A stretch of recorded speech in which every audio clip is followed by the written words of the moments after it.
이건 단순한 기술 경쟁이 아닙니다. 자격을 부정당한 나라의 기록입니다. 약소국이 어딜 구리 전선이나 만들어? 과거 한국 연구팀을 돌려보낸 유럽 프로젝트 총괄의 말입니다. 그 직후 유럽 업계에서 섬뜩한 소문이 돌기 시작했습니다. 한국이 조용히 움직이고 있다. 실험실이 아닌 도시 한복판에서. 그리고 나온 국제에너지기구에서 나온 발언. 이건 개발 단계가 아니라 상용화 단계입니다. 그 후 4년 뒤 세계 최초 기록이 발표되었고 유럽은 긴급 협력을 요청했습니다. 이건 역전이 아닙니다. 한국이 침묵으로 증명한 충격적인 기록 지금 바로 시작합니다. 한국이 이길 거라고요? 아무도 그렇게 생각 안 했습니다. 저는 그날 회의실에서 가장 뒤쪽 좌석에 앉아 있었어요. 브뤼셀 본부 3층. 통유리 너머로 겨울 하늘이 회색빛으로 가라앉던 오후였죠. 테이블 위엔 각국 경쟁 현황을 정리한 보고서가 놓여 있었고 스크린엔 제가 직접 작성한 평가표가 띄워져 있었습니다. 초전도 송전 프로젝트. 20년 뒤 유럽 전력망의 미래를 결정할 국책 사업이었어요. 회의실 안은 묵직한 긴장감으로 가득했습니다. 12명의 참석자 모두가 저를 바라보고 있었어요.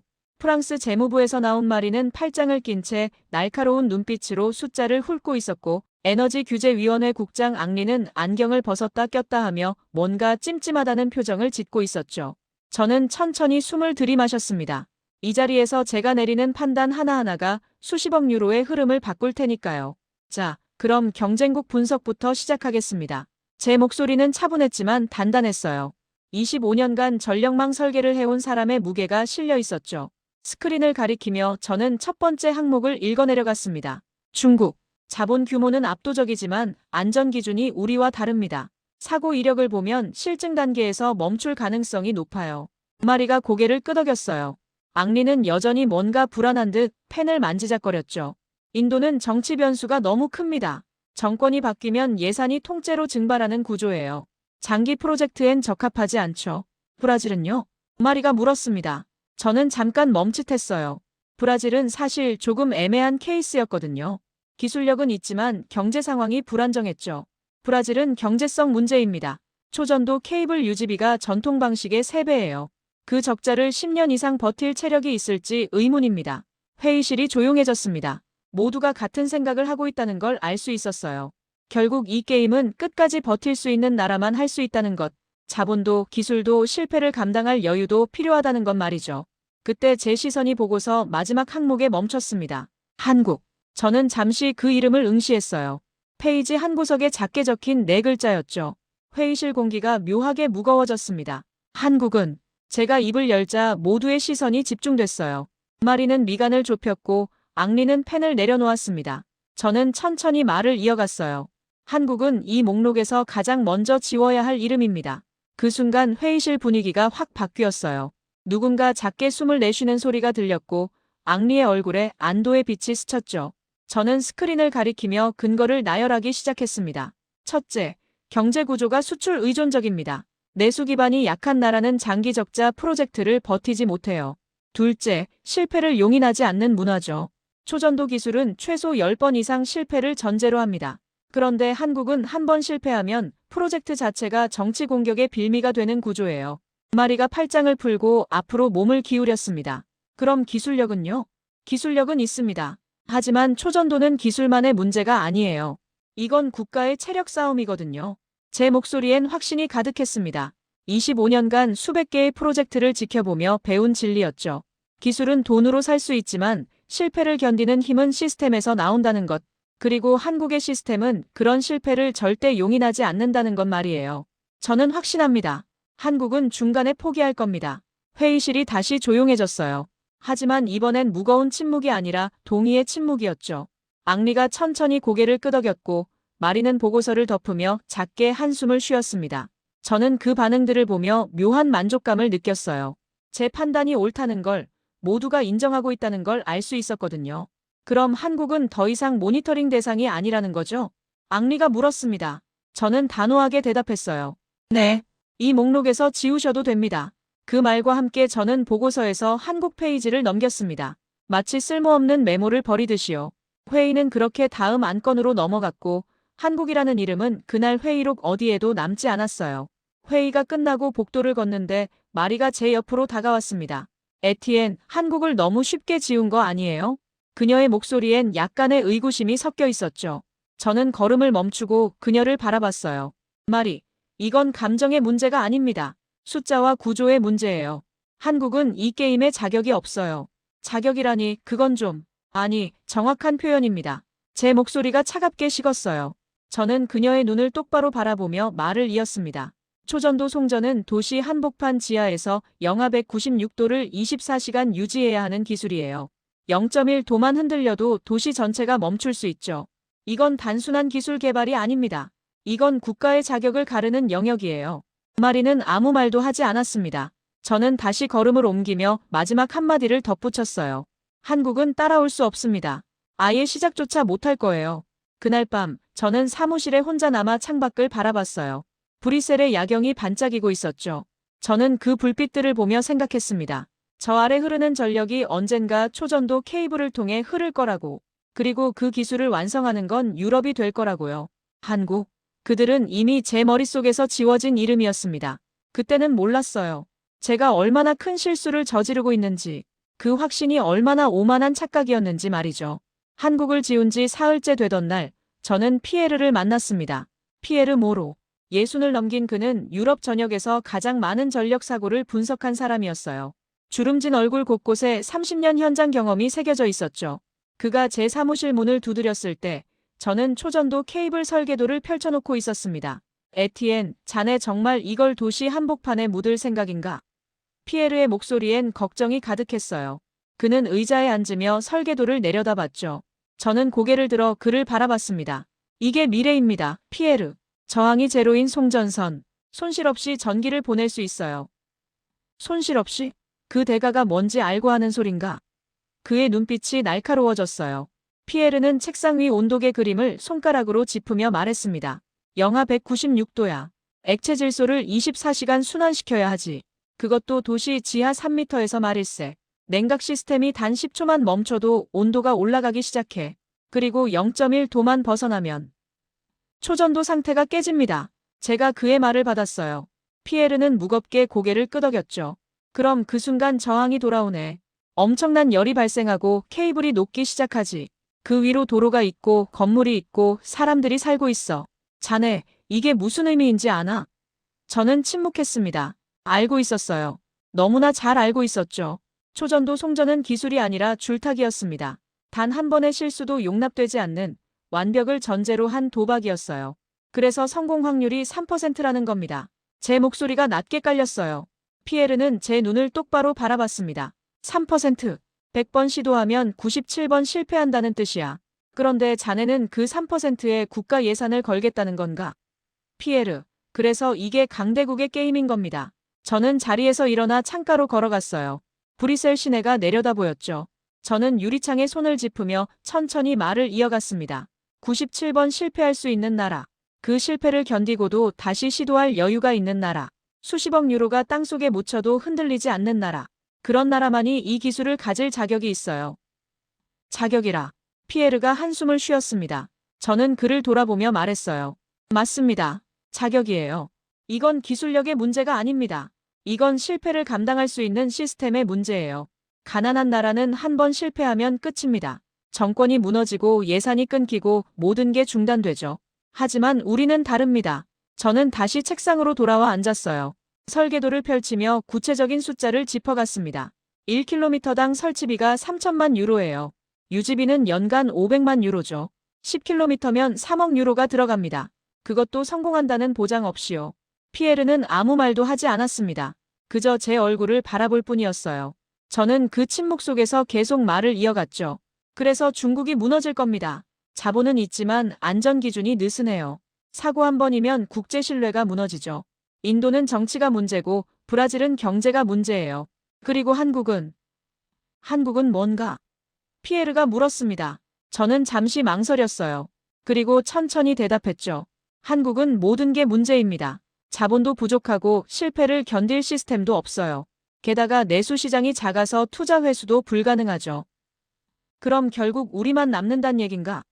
그렇습니다. 제 목소리엔 확신이 실려 있었어요. 피에르는 한참을 침묵하다가 천천히 고개를 저었습니다. 에티엔, 자네 너무 오만한 거 아닌가? 그 말이 가슴을 찔렀어요. 하지만 저는 표정을 바꾸지 않았습니다. 오만이 아닙니다. 현실이에요. 피에르는 더 이상 아무 말도 하지 않았어요. 그는 자리에서 일어나 문 쪽으로 걸어갔죠. 문 손잡이를 잡고 잠시 멈춘 그가 고개를 돌려 저를 바라봤습니다. 에티엔, 나는 30년간 수백 건의 사고를 봤네. 그중 가장 끔찍한 사고는 늘 오만에서 시작됐어. 우리가 할 수 있다고, 우리만이 할 수 있다고 믿었던 순간의 말일세. 그는 그렇게 말하고 나갔습니다. 문이 닫히는 소리가 사무실에 울렸어요. 저는 혼자 남아 설계도를 바라봤습니다. 영하 196도, 24시간 냉각, 0.1도 오차 허용. 그 숫자들이 마치 신의 영역처럼 느껴졌어요. 인간이 감히 건드려서는 안 되는 온도, 인간이 통제할 수 없는 위험. 하지만 동시에 저는 확신했습니다. 바로 그 위험 때문에, 바로 그 난이도 때문에 이 기술은 강대국만의 것이 될 거라고요. 약한 나라는 시도조차 못할 거라고 말이죠. 그날 밤 집에 돌아와서도 저는 계속 생각했어요. 3%라는 숫자가 머릿속을 맴돌았죠. 100번 중 97번은 실패한다. 그런데도 우리는 해야 합니다. 왜냐하면 성공하는 그 3%가 미래를 지배할 테니까요. 저는 서재 책상에 앉아 노트를 펼쳤습니다. 그리고 한 문장을 적었어요. 초전도 송전은 국가의 자격을 증명하는 시험이다. 그 문장을 바라보며 저는 묘한 전율을 느꼈습니다. 이건 단순한 기술 개발이 아니었어요. 이건 누가 21세기를 이끌 자격이 있는지를 가르는 싸움이었죠. 그리고 저는 확신했습니다. 그 싸움에서 한국은 애초에 자격이 없다고요. 석 달 뒤 제 사무실 문을 두드린 사람이 있었습니다. 미스터 르클레르? 낯선 목소리였어요. 저는 고개를 들었죠. 문틈 사이로 보이는 얼굴은 동양인이었습니다. 40대 중반쯤 돼 보이는 남자가 조심스럽게 안으로 들어왔어요. 저는 한국전력공사에서 나온 김도윤이라고 합니다. 그 순간 제 손이 멈췄습니다. 한국. 저는 천천히 펜을 내려놓으며 그를 바라봤어요. 그는 정중하게 고개를 숙이고는 명함을 내밀었죠. 명함에는 초전도 송전 연구 책임자라는 직함이 적혀 있었습니다. 무슨 일로 오셨죠? 제 목소리는 차가웠어요. 김도윤은 그 냉기를 느꼈을 겁니다. 하지만 그는 침착하게 말을 이어갔죠. 저희가 초전도 송전 프로젝트를 진행하고 있습니다. 유럽 측 기술 자문을 받고 싶어서 찾아왔습니다. 기술 자문이요? 저는 비웃음을 참을 수 없었어요. 한국이 초전도를 한다고요? 석 달 전 회의실에서 제 손으로 지워버린 그 이름이 지금 제 앞에 서 있었습니다. 죄송하지만 저희는 지금 매우 바쁩니다. 알고 있습니다. 하지만 잠깐만 시간이 없다고 말씀드렸습니다. 제 목소리가 날카로워졌어요. 김도윤의 얼굴에 당혹스러움이 스쳤죠. 하지만 그는 포기하지 않았습니다. 미스터 르클레르, 저희는 진지합니다. 이미 1km 구간 설계를 끝냈고 내년 초에 착공 예정입니다. 1km요? 저는 의자에서 일어났습니다. 그리고 창가로 걸어가 팔짱을 끼고 그를 바라봤어요. 김 책임자, 솔직히 말씀드리죠. 당신들이 뭘 하려는지 저는 압니다. 하지만 초전도 송전은 당신 나라가 할 수 있는 일이 아니에요. 왜 그렇게 생각하십니까? 그의 목소리에 조금 떨림이 실렸어요. 저는 그 떨림을 감지했죠. 마치 약점을 찾은 것처럼 느껴졌습니다. 첫째, 돈입니다. 1km에 3천만 유로가 들어가요. 한국 경제 규모로 그걸 감당할 수 있을까요? 둘째, 시간이에요. 이건 최소 10년 프로젝트입니다. 그 사이 정권이 몇 번이나 바뀌겠어요? 셋째, 저는 잠시 말을 멈췄습니다. 그리고 가장 날카로운 칼을 꺼냈죠. 셋째, 실패를 견딜 수 있느냐는 겁니다. 한국은 한 번 실패하면 언론이 가만히 있지 않죠. 국회에서 난리가 나고 책임자가 잘리고 프로젝트가 중단됩니다. 맞습니까? 김도윤은 아무 대답도 하지 않았어요. 그저 제 눈을 바라볼 뿐이었죠. 그 침묵이 제 말이 맞다는 걸 증명하고 있었습니다. 돌아가세요, 김 책임자. 그리고 당신 상사에게 전해주십시오. 초전도 송전은 강대국의 게임이라고요. 한국은 그 자격이 없어요. 제 말은 잔인했습니다. 저도 알고 있었어요. 하지만 멈출 수 없었죠. 제 안에 쌓인 확신이, 오만이 그를 향해 쏟아지고 있었으니까요. 자격이 없다니요? 김도윤이 처음으로 목소리를 높였어요. 그의 눈빛이 흔들렸죠. 네, 자격이 없습니다. 한국은 이 기술을 다룰 준비가 안 돼 있어요. 자본도 시스템도 문화도 부족합니다. 차라리 돌아가서. 저는 잠시 멈췄습니다. 그리고 가장 모욕적인 말을 내뱉었어요. 차라리 돌아가서 구리전선이나 더 만드세요. 그게 한국 수준에 맞습니다. 그 순간 회의실 공기가 얼어붙었습니다. 김도윤의 얼굴이 하얗게 질렸어요. 그의 손이 미세하게 떨리는 게 보였죠. 하지만 그는 화를 내지 않았습니다. 그저 천천히 고개를 끄덕일 뿐이었어요. 알겠습니다. 그의 목소리는 평온했습니다. 오히려 너무 평온해서 소름이 돋을 정도였어요. 그는 명함을 도로 집어넣고 몸을 돌렸습니다. 미스터 르클레르, 한 가지만 여쭙겠습니다. 문손잡이를 잡은 채 그가 뒤를 돌아봤어요. 당신은 한국이 실패할 거라고 확신하십니까? 확신합니다. 저는 주저없이 대답했어요. 김도윤은 잠시 저를 바라보다가 작게 미소 지었습니다. 그 미소가 묘하게 불편했어요.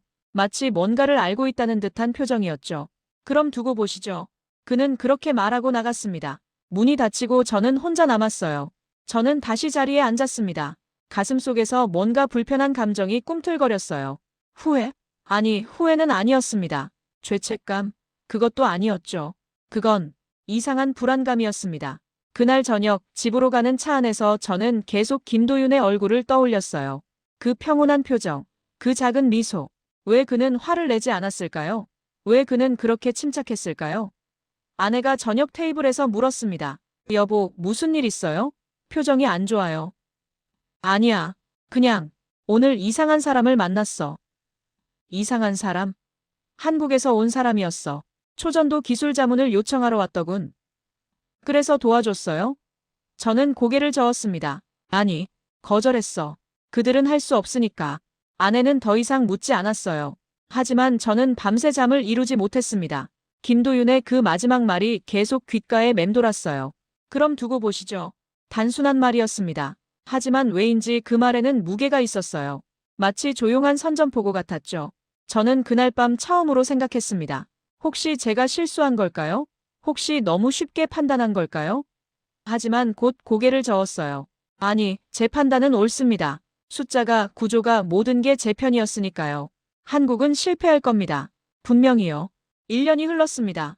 제 책상 위엔 매주 업데이트되는 경쟁국 현황 보고서가 쌓여갔어요. 저는 그 보고서들을 하나씩 읽으며 제 예측이 맞아떨어지는 걸 확인했죠. 중국이 가장 먼저 무너졌습니다. 상하이 실증 구간에서 냉각 시스템 고장, 케이블 온도 급상승. 다행히 인명피해는 없으나 프로젝트 전면 재검토. 보고서 문장은 짧았지만 그 뒤에 숨은 의미는 명확했어요. 중국은 끝났습니다. 장웨이라는 프로젝트 책임자가 경질됐다는 소식도 들렸죠. 저는 그 보고서를 덮으며 작게 한숨을 쉬었습니다. 역시 안전기준이 문제였어.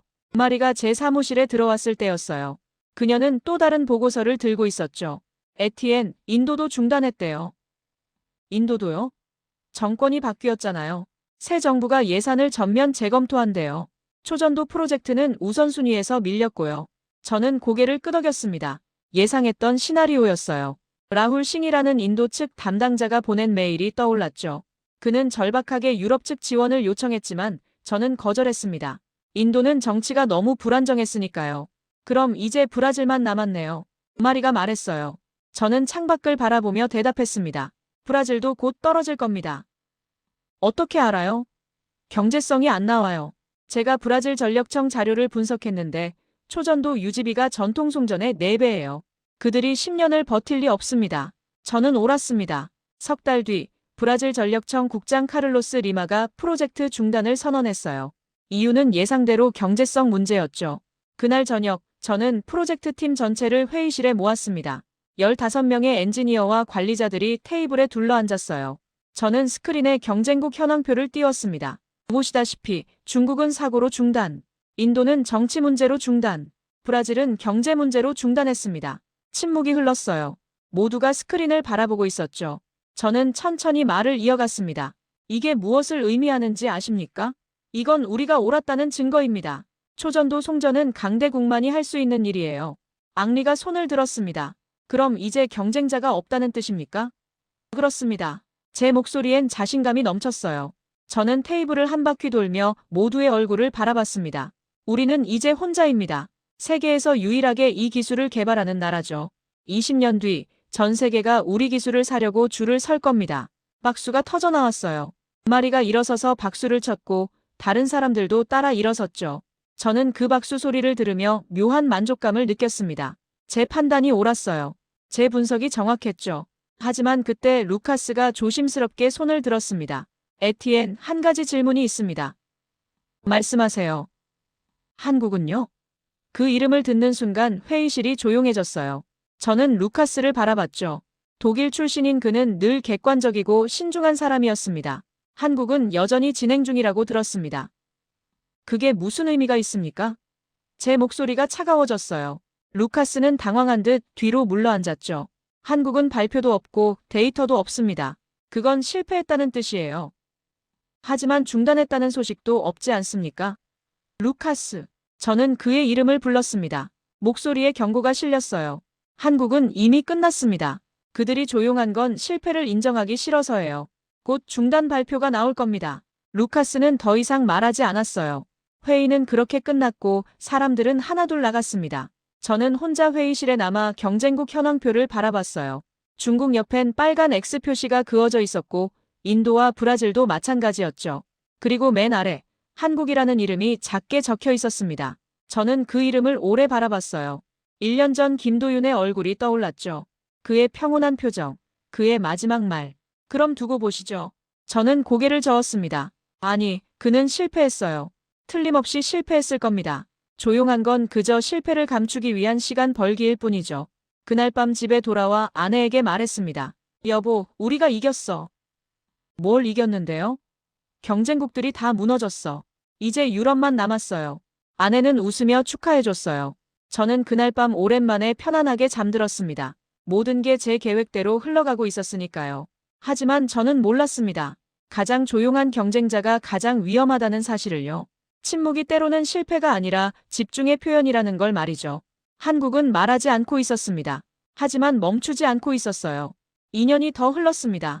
저는 매주 월요일 아침마다 같은 일을 반복했어요. 비서가 가져다주는 경쟁국 현황 보고서를 펼치고 한국 항목을 확인하는 일이었죠. 한국, 자체 설비 제작 중, 진행 상황 미공개, 늘 같은 문장이었습니다. 석 달 전에도 6개월 전에도 1년 전에도 똑같았어요. 저는 그 문장을 보며 피식 웃었죠. 역시 실패했군. 비서가 커피를 따라주며 조심스럽게 물었습니다. 미스터 르클레르, 한국이 정말 실패한 걸까요? 당연하죠. 3년이 넘었는데 아무 발표도 없어요. 그건 실패를 숨기는 겁니다. 저는 보고서를 덮으며 확신에 찬 목소리로 말했어요. 비서는 고개를 끄덕이고 나갔죠. 하지만 이상했습니다. 중단 발표가 없었어요. 보통 프로젝트가 실패하면 공식 발표가 나오기 마련인데 한국은 그냥 조용했죠. 마치 존재하지 않는 것처럼요. 어느 날 루카스가 제 사무실을 찾아왔습니다. 그의 손엔 노트북이 들려 있었어요. 에티엔, 이것 좀 보세요. 뭔데요? 한국전력공사 웹사이트입니다. 채용 공고가 떴어요. 채용 공고요? 저는 스크린을 들여다봤습니다. 초전도 송전 운영 인력 모집이라는 제목이 보였어요. 저는 미간을 찌푸렸죠. 운영 인력이요? 그럼 뭔가 만들었다는 건가요? 그런 것 같은데. 구체적인 내용은 없습니다. 저는 한참 그 화면을 바라봤어요. 운영 인력. 그 단어가 묘하게 신경 쓰였습니다. 실증 시설이라면 연구 인력을 뽑겠죠. 운영 인력은 실제로 돌아가는 시설에 필요한 사람들이에요. 설마 뭐요? 루카스가 물었습니다. 저는 고개를 저었어요. 아니, 아무것도 아닙니다. 그냥 시간 끌기일 겁니다. 실제로 만든 건 아닐 거예요. 하지만 그날 밤 저는 계속 그 채용 공고를 생각했습니다. 왜 운영 인력일까? 왜 지금일까? 석 달 뒤 또 다른 정보가 들어왔어요. 한국이 서울 시내 어딘가에 냉각 설비를 설치했다는 소문이었죠. 확인되지 않은 정보였지만 여러 경로에서 비슷한 이야기가 들려왔습니다. 그 마리가 제게 물었어요.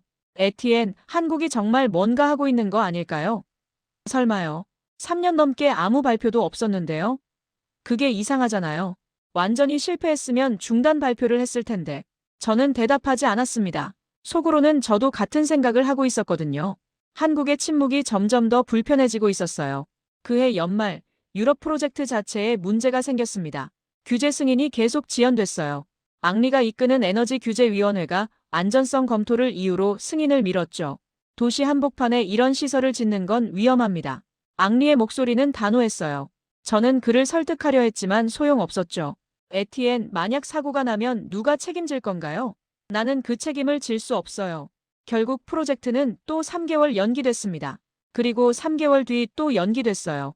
우리는 완벽을 추구하고 있었지만 그 완벽이 우리를 묶어두고 있었죠. 그 사이 제 책상 위 보고서에서 한국 항목은 여전히 같은 문장만 반복했어요. 자체 설비 제작 중. 진행 상황 미공개. 저는 그 문장을 볼 때마다 짜증이 났습니다. 왜 중단 발표를 안 하는 거죠? 왜 계속 버티는 거예요? 어느 날 밤, 저는 사무실에 혼자 남아 한국에 대한 모든 자료를 다시 검토했어요. 3년 전 김도윤이 남긴 명함도 꺼내봤죠. 명함을 바라보며 저는 생각했습니다. 그는 지금 뭘 하고 있을까? 실패를 인정하고 다른 일을 하고 있을까요? 아니면 아직도 포기하지 않고 버티고 있을까요? 저는 모니터를 켜고 한국전력공사 웹사이트를 검색했어요. 그리고 놀랐죠. 초전도 송전 관련 채용이 계속 올라오고 있었어요. 운영 인력, 유지보수 인력, 안전관리 인력.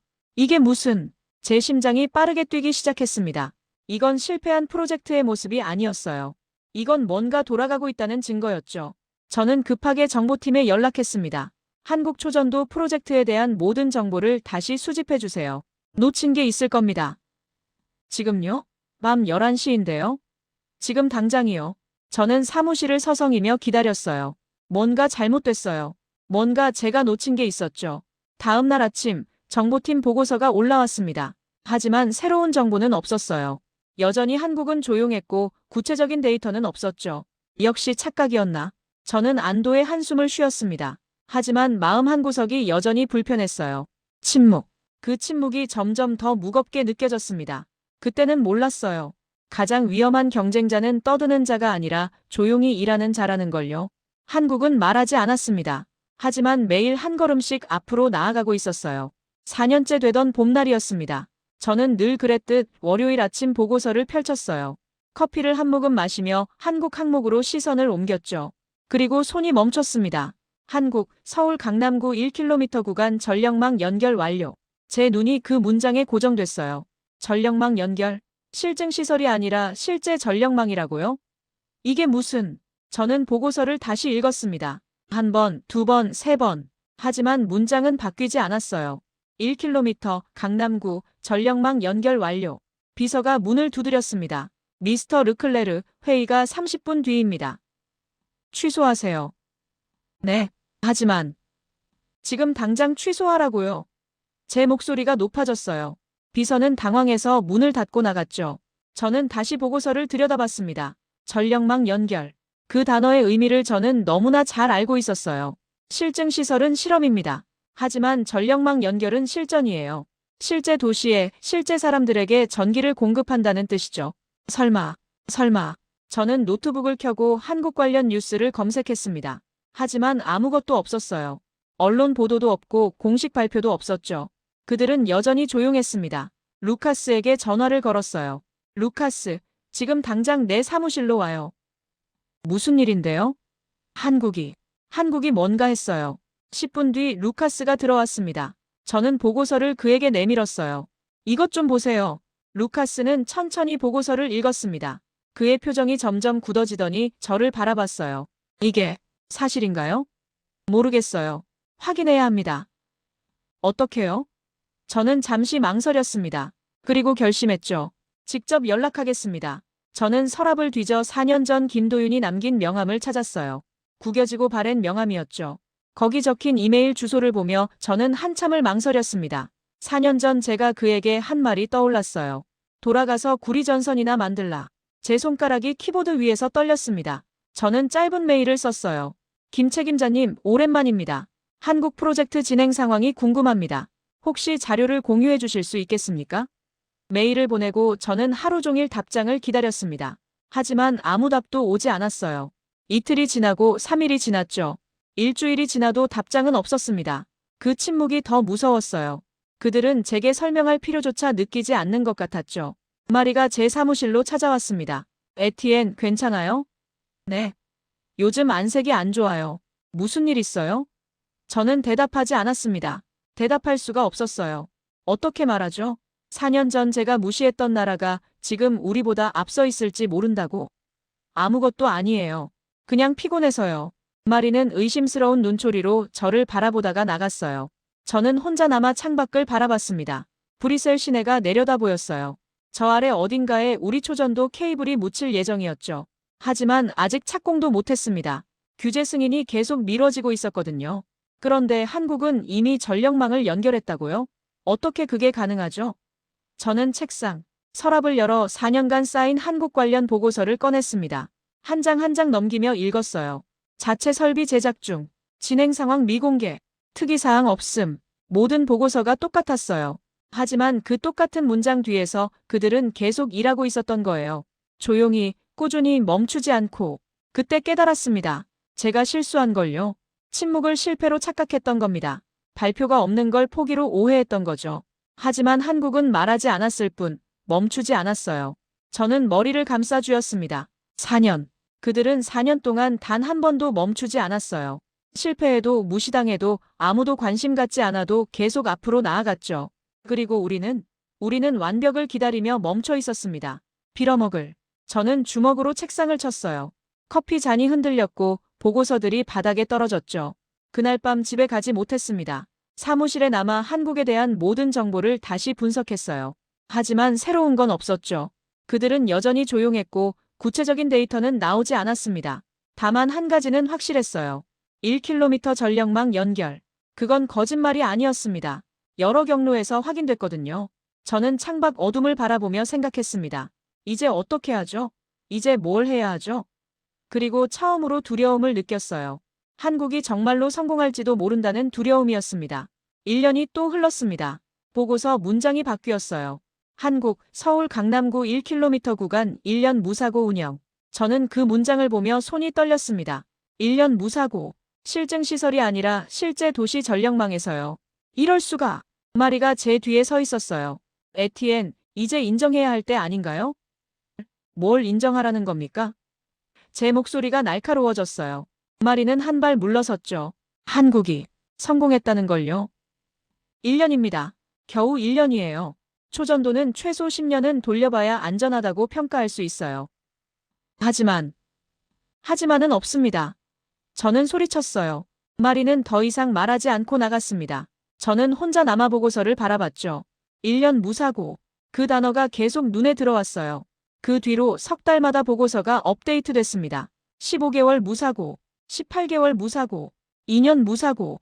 저는 매번 보고서를 받을 때마다 가슴이 무너지는 느낌이었어요. 그들은 멈추지 않았습니다. 사고도 없었고 중단도 없었죠. 그 사이 유럽 프로젝트는 계속 지연됐어요.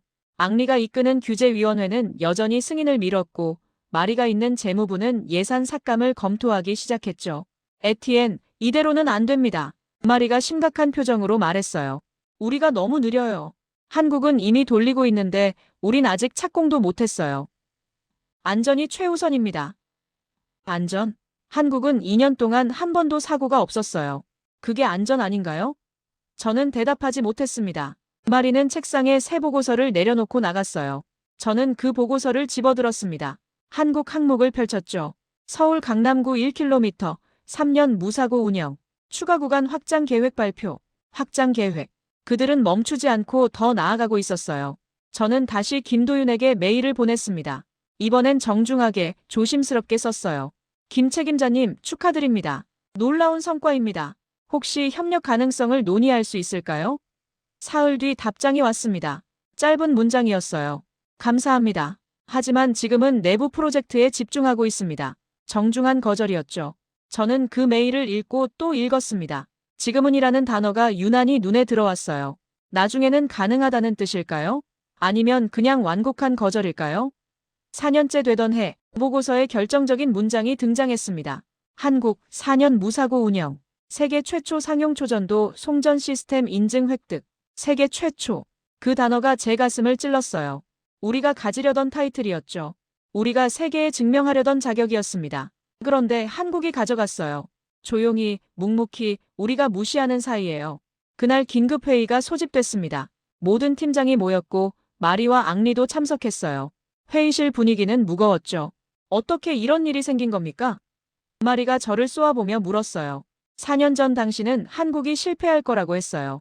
자격이 없다고 했죠. 그런데 지금 한국이 세계 최초예요. 우리가 아니라요. 저도.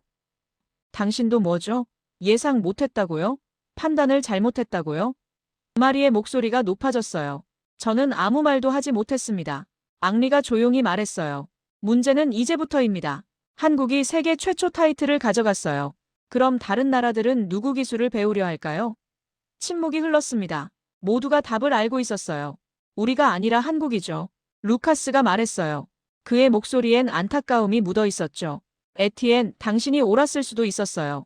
한국이 실패할 수도 있었죠. 하지만 그들은 포기하지 않았어요. 그리고 우리는 완벽을 기다리다가 기회를 놓쳤습니다. 저는 고개를 숙였습니다. 변명할 수 없었어요. 모든 게 제 잘못이었으니까요. 회의가 끝나고 저는 혼자 회의실에 남았습니다. 스크린엔 한국의 4년 운영 기록이 떠 있었어요. 4년, 1461일. 단 한 번의 사고도 없이요. 저는 그 숫자를 바라보며 깨달았습니다. 제가 놓친 게 뭔지요. 기술이 아니었어요. 자본도 아니었죠. 그들이 가진 건 끈기였습니다. 절박함이었어요. 멈추지 않는 의지였죠. 우리는 완벽을 이유로 시작조차 못했지만 그들은 불완전해도 시작했어요. 그리고 현장에서 배우며 완벽에 다가갔죠. 저는 창밖을 바라봤습니다. 브뤼셀의 밤하늘이 어두웠어요. 제가 졌습니다. 완패했어요. 6개월이 더 지났습니다. 저는 다시 김도윤에게 메일을 썼어요. 이번엔 진심을 담았습니다. 김 책임자님, 저는 4년 전 실수를 했습니다. 당신을 무시했고 한국을 얕봤어요. 하지만 당신들이 옳았습니다. 부디 협력할 기회를 주십시오. 메일을 보내고 저는 이틀을 기다렸어요. 답장이 왔습니다. 르클레르 씨, 메일 잘 받았습니다. 다음 주 화요일 오후 2시 제 사무실에서 뵙겠습니다. 저는 비행기를 예약했어요. 생애 처음 서울행 티켓이었죠. 화요일 오후, 저는 한국전력공사 건물 앞에 서 있었습니다. 높은 건물이 하늘을 찔렀어요. 저는 심호흡을 하고 안으로 들어갔습니다. 김도윤의 사무실은 15층에 있었어요. 문을 두드리자 익숙한 목소리가 들렸죠. 들어오세요. 문을 열고 들어가자 그가 자리에서 일어났습니다. 4년 전보다 조금 나이 들어 보였지만 눈빛은 여전히 차분했어요. 오랜만입니다. 미스터 르클레르. 김 책임자님. 저는 말을 잇지 못했습니다. 4년 전 제가 그에게 했던 말들이 떠올랐거든요. 돌아가서 구리전선이나 만들라. 그 잔인한 문장이 귓가에 맴돌았어요. 앉으시죠. 그는 여전히 정중했습니다. 저는 의자에 앉으며 조심스럽게 물었어요. 4년 전, 제 말을 기억하십니까? 물론입니다. 김도윤이 고개를 끄덕였어요. 미소는 없었지만 적대감도 없었죠. 그때 많이 화나셨을 텐데요. 화났죠. 하지만 이해했습니다. 이해요? 당신 입장에선 당연한 판단이었으니까요. 한국은 작은 나라고 자본도 부족하고 실패를 견딜 시스템도 약했어요. 모든 조건이 불리했죠. 저는 그의 얼굴을 바라봤습니다. 그는 진심으로 말하고 있었어요. 그런데 어떻게 성공하신 겁니까? 김도윤은 잠시 침묵했습니다. 그리고 천천히 입을 열었어요. 우리는 선택의 여지가 없었습니다. 돈도 없고 시간도 없고 실패할 여유도 없었어요. 그래서 시작부터 다르게 접근했죠. 다르게요? 당신들은 완벽한 시스템을 만들고 나서 실전에 투입하려 했어요. 하지만 우리는 불완전해도 일단 시작했습니다. 1km만 깔고 돌리면서 배웠어요. 문제가 생기면 바로 고치고 또 돌렸죠. 저는 고개를 끄덕였습니다. 그게 차이였어요. 우리는 실험실에서 완벽을 기다렸고 그들은 현장에서 배웠던 거죠. 처음 6개월은 지옥이었습니다. 김도윤이 계속 말했어요. 냉각 시스템이 17번 멈췄어요. 매번 온도가 올라갈 때마다 심장이 멎는 줄 알았죠. 하지만 그때마다 배웠습니다. 왜 멈췄는지, 어떻게 막을 수 있는지요. 17번. 저는 중얼거렸습니다. 우리 같으면 세 번째의 프로젝트를 중단했을 거예요. 그리고 1년이 지나자 시스템이 안정됐습니다. 2년째부터는 거의 문제가 없었어요. 4년 동안 배운 걸 바탕으로 지금은 훨씬 나은 시스템을 만들었죠. 김도윤은 책상 위 태블릿을 저에게 건넸어요.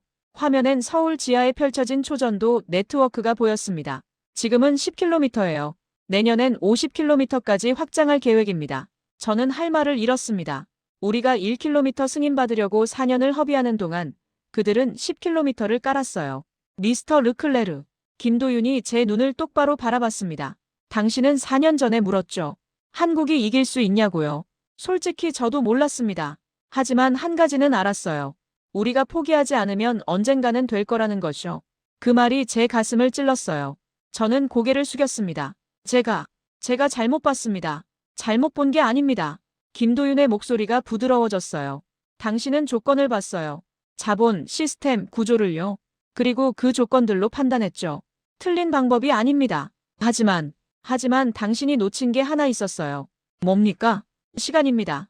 김도윤이 창밖을 가리켰어요. 서울 시내가 내려다 보였죠. 당신들은 완벽한 순간을 기다렸어요. 하지만 우리는 불완전한 순간에 시작했습니다. 그리고 시간이 우리 편이 됐죠. 매일 조금씩 나아지면서 결국 당신들을 앞질렀어요. 저는 창밖을 바라봤습니다. 저 아래 어딘가에 그들의 초전도 케이블이 묻혀 있겠죠. 조용히 하지만 확실하게 도시를 밝히고 있을 거예요. 협력 제안을 하셨죠? 김도윤이 물었습니다. 저는 고개를 끄덕였어요. 네. 저희 경험을 공유하고 함께 발전할 수 있으면 좋겠습니다. 김도윤은 한참 침묵했습니다. 그리고 천천히 고개를 저었어요. 죄송합니다. 지금은 어렵습니다. 왜죠? 우리는 아직 갈 길이 멉니다. 지금 협력하면 우리 속도가 느려져요. 이해해 주십시오. 정중한 거절이었지만 그 안엔 단호함이 있었어요. 저는 고개를 끄덕일 수밖에 없었습니다. 알겠습니다. 저는 자리에서 일어났어요. 김도윤도 일어나 저를 배웅했죠. 문 앞에서 저는 마지막으로 물었습니다. 김 책임자님, 4년 전에 제가 모욕한 걸 용서하십니까? 김도윤은 잠시 저를 바라보다가 작게 미소 지었어요. 용서할 것도 없습니다. 당신은 당신이 본 대로 말했을 뿐이에요. 다만요? 다만 세상엔 보이는 것보다 더 많은 게 있습니다. 그걸 기억하세요. 저는 고개를 숙여 인사하고 나왔습니다. 공항으로 가는 택시 안에서 저는 계속 생각했어요. 제가 뭘 놓쳤는지 왜 졌는지를요. 그리고 깨달았습니다. 저는 조건을 봤어요. 하지만 의지를 보지 못했죠. 저는 구조를 봤어요. 하지만 집념을 보지 못했죠. 저는 자격을 따졌어요. 하지만 노력은 보지 못했죠. 한국은 약했습니다. 하지만 포기하지 않았어요. 유럽은 강했습니다. 하지만 완벽을 기다리다 멈췄죠. 결국 이긴 건 멈추지 않은 쪽이었습니다. 비행기 안에서 저는 노트를 펼쳤어요. 그리고 한 문장을 적었습니다. 강함은 조건이 아니라 태도다. 4년 전 저는 한국을 지웠습니다. 하지만 지금 세계는 한국을 보고 있어요. 제가 틀렸습니다. 완전히, 철저히 틀렸어요. 그리고 그 실수를 인정하는 게 제가 다시 시작할 수 있는 유일한 방법이었습니다.